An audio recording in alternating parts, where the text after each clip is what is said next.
بسم اللہ الرحمن الرحیم۔ السلام علیکم۔ ایک دن بادشاہ نے اپنے تینوں وزیروں کو دربار میں بلایا اور تینوں کو حکم دیا کہ تینوں ایک ایک تھیلا لے کے باغ کی طرف جاؤ اور وہاں سے میرے لیے مختلف اور اچھے اچھے پھل جمع کر کے لاؤ۔ تو وزیر بادشاہ کے اس عجیب حکم پر پریشان ہو گئے اور تینوں ایک ایک تھیلا لے کر الگ الگ باغ میں داخل ہو گئے۔ پہلے وزیر نے کوشش کی کہ بادشاہ کے لیے اس کی پسند کے مزیدار اور تازہ پھل جمع کرے۔ پھر اس نے کافی محنت کے بعد بہترین اور تازہ پھلوں سے تھیلا بھر لیا۔ اب دوسرا وزیر یہ سوچ رہا تھا کہ بادشاہ ایک ایک پھل کا خود تو جائزہ نہیں لے گا کہ ان کا ذائقہ کیسا ہے اور نہ ہی پھلوں میں فرق دیکھے گا، اس لیے اس وزیر نے بغیر فرق دیکھے جلدی جلدی ہر قسم کے تازہ کچے گلے سڑے پھلوں سے اپنا تھیلا بھر لیا۔ اور تیسرے وزیر نے سوچا کہ بادشاہ کی توجہ صرف تھیلے کے بھرنے پر ہوگی کہ اس کے اندر کیا ہے، اسے بادشاہ کھول کر نہیں دیکھے گا، اور یہی سوچ کر وزیر نے تھیلے میں گھاس پھوس اور پتے بھر لیے اور اس طرح محنت سے بچ کر اپنا وقت بچایا۔ بادشاہ نے تینوں وزیروں کو اپنے تھیلوں سمیت دربار میں حاضر ہونے کا حکم دیا۔ جب تینوں وزیر دربار میں حاضر ہوئے تو بادشاہ نے تھیلے کھول کے بھی نہ دیکھے اور حکم جاری کیا کہ تینوں وزیروں کو ان کے تھیلوں سمیت ایک ماہ کے لیے دور دراز جیل میں قید کر دیا جائے۔ اب اس دور دراز جیلوں میں ان تینوں کے پاس کھانے پینے کے لیے کچھ بھی نہیں تھا سوائے اس تھیلے کے جو ان تینوں نے جمع کیا تھا۔ اب پہلا وزیر جس نے اچھے اچھے پھل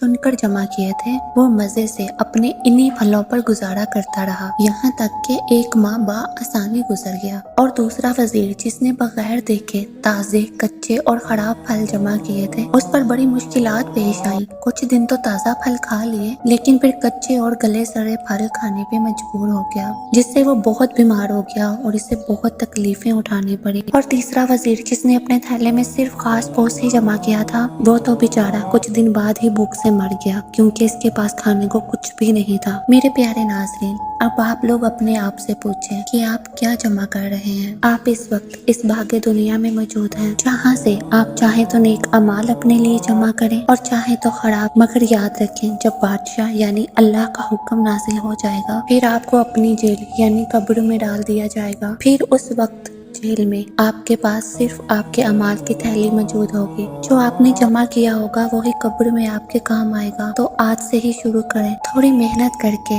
اچھی اچھی چیزیں یعنی نیک اعمال جمع کریں اور وہاں آرام و سکون کی زندگی گزاریں۔ اللہ پاک ہم سب کو نیک اعمال کرنے کی توفیق عطا کرے، آمین۔